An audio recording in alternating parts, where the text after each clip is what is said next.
The Edmonton Oilers are making it interesting on the blue line tonight when it comes to their roster decisions heading into their matchup against the Chicago Blackhawks. All that and more today on Oilers Digest. But before we get into all the news, all the rumors, all the breakdowns, and the game preview for tonight against the Chicago Blackhawks, make sure to subscribe to Oilers Digest, as 85% of you watching the videos currently have not yet subscribed. So make sure you do so as we are beginning yet another season of Oilers hockey. I know Wednesday night it wasn't exactly the brightest start for the Oilers, but a game against the Chicago Blackhawks and tomorrow against the Calgary Flames provides a chance for the team to bounce back. But without further ado, wave goodbye. Yes, the Oilers said goodbye to a player that, went back and forth on the waiver wire in Raphael Lavoie. Of course, you can see here from Sportsnet, October 6th, placed on waivers by the Edmonton Oilers, and then Vegas, of course, claimed him. Vegas placed him back on waivers as they also claimed Cole Schwindt, and they weren't expecting to get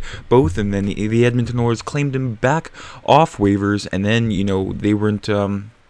They couldn't send him down as another team put a claim in, so they had to keep him on the NHL roster. So they planned to send him down to Bakersfield and then placed on waivers. And of course, the Vegas Golden Knights claimed him off waivers again. And from Puck PD here, who has been phenomenal throughout the whole Raphael Lavoie situation, they said no other team submitted a claim for Lavoie besides Vegas. As a result, they are sending him down to the Henderson Golden Knights, Silver Knights, whatever their farm team is, which is kind of unfortunate because the Oilers, again, losing a prospect for nothing. And with Lavoie off the roster, the Oilers now have just over $1 million projected in cap space, but no additional moves. This can fit a little under $5 million cap hit at the deadline. The 2 days Lavoie was on the Edmonton roster, used a little over $8,000 of cap space, and this reduced their potential deadline space by $37K. But when it comes to, trading and retaining salary, that's pretty much pennies for the Edmonton Oilers. So again, kind of unfortunate that they lose a prospect for nothing. Of course, Kris Knoblauch, the head coach of the Oilers, was asked about this. He said, he fought so hard for a spot to make the roster, but there just wasn't enough room for him. Of course, Lavoie, not so much a bottom six player, kind of fitting a circle into a square. With his skill set, he is a top six guy, but with the Oilers and how strong they are, just wasn't a spot for him, which is unfortunate. Hopefully rips it up in Henderson and then eventually maybe with the big club in Vegas. But an Oilers Hawks preview, yes, tonight on Hockey Night in Canada, it is Connor McDavid and the Chicago Blackhawks coming into Edmonton to play the Oilers. Of course, very, very exciting, to watch, even though, the Hawks aren't really that good. Bedard is exciting to watch. And the Edmonton Oilers this morning, coming from Bob Stauffer, of course, the top six, Ryan Nugent-Hopkins, Connor McDavid, Zach Hyman, Jeff Skinner, Leon Draisaitl, Victor Arvidsson, and then the bottom six there, which, a bright spot on a dark game on Wednesday night against the Winnipeg Jets with Matisse Janmark, Adam Henry, Connor Brown, and then Vasily Podkolzin, Derek Ryan, and Corey Perry filling out the forwards. And then the defense is where it kind of gets interesting here. Of course, Matisse Ekholm and Evan Bouchard, death taxes, and that pairing being the cornerstone of the Oilers defense. And then Darnell Nurse in Travis Dermott, and then Brett Kulak in Ty Emberson, and then Troy Stetcher is the seventh defenseman, and then Calvin Pickard gets the start tonight at Rogers Place. Now, it's kind of interesting. I know Nurse Emberson was the projected second pairing for the Edmonton Oilers heading into the season, and then Kris Knoblauch gave barely 40 minutes of game action before splitting up those two, and then of course going to Nurse Dermott and then Kulak Emberson. From DNB, Daniel Nugent-Bowman of The Athletic, he said Oilers head coach Kris Knoblauch said this was a scheduled start for Calvin Pickard and not a change based on what happened Wednesday. Of course, Stuart Skinner didn't have exactly the strongest game, but he is expected to start Sunday. It says at Calgary, but the Oilers are at home to Calgary there, so pretty much par for the course when it comes to the Edmonton Oilers in their goalie rotation. Of course, they don't want to burn out Stuart Skinner and Calvin Pickard. Expected to see more game action this season. Now let's take a look at the opponents here, the Chicago Blackhawks. Of course, they did play last night against the Winnipeg Jets.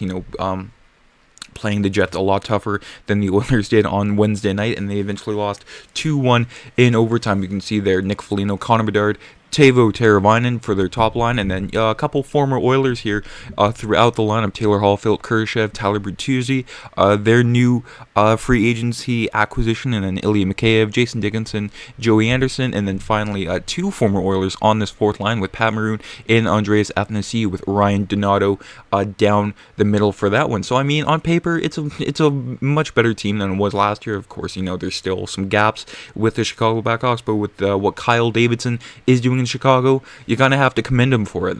In their defensive pairings, a little older here with, guys like Alec Martinez, Seth Jones, Alex Vlasic, TJ Brody, and then Wyatt Kaiser and Connor Murphy filling that one out.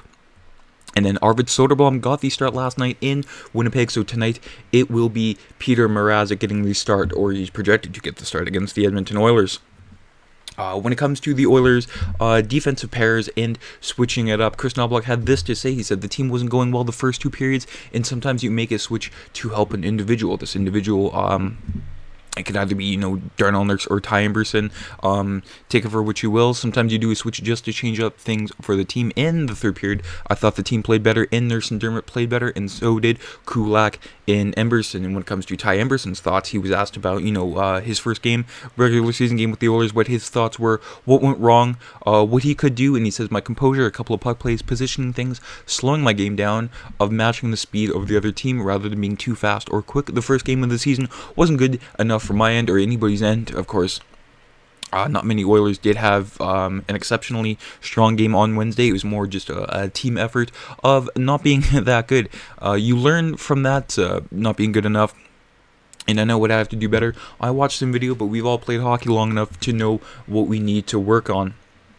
And that's just it, again, some accountability from the team, rather than pointing fingers at everybody, saying what you need to work on, changing things up for the better. Of course, the Oilers last year, the second game of the season against the Vancouver Canucks, after losing 8-1, everyone was so excited. There's just an outlier, and then they eventually, went on that long sort of losing streak. But, I think the team has learned from that from last year, and then to actually start the season on time in the second game of the season against the Chicago Blackhawks. And like I said, it's back-to-back with the Calgary Flames tomorrow night, so after, a 2-day break for the Oilers, back-to-back, that is what they need. And on a lighter note here for the Oilers, we have some milestone alert, or potential milestones alert. Up front, the pair of Ryan Nugent-Hopkins and Zach Hyman are on the verge of some major milestones on Saturday night, with the potential for both forwards to be able to hit their new career marks on the same play against the Blackhawks if the Stars land at Rogers Place. Of course, both those players are on the Oilers' top power play unit, which hopefully should get back to what they normally are capable of doing, as we saw here in the last 3 seasons.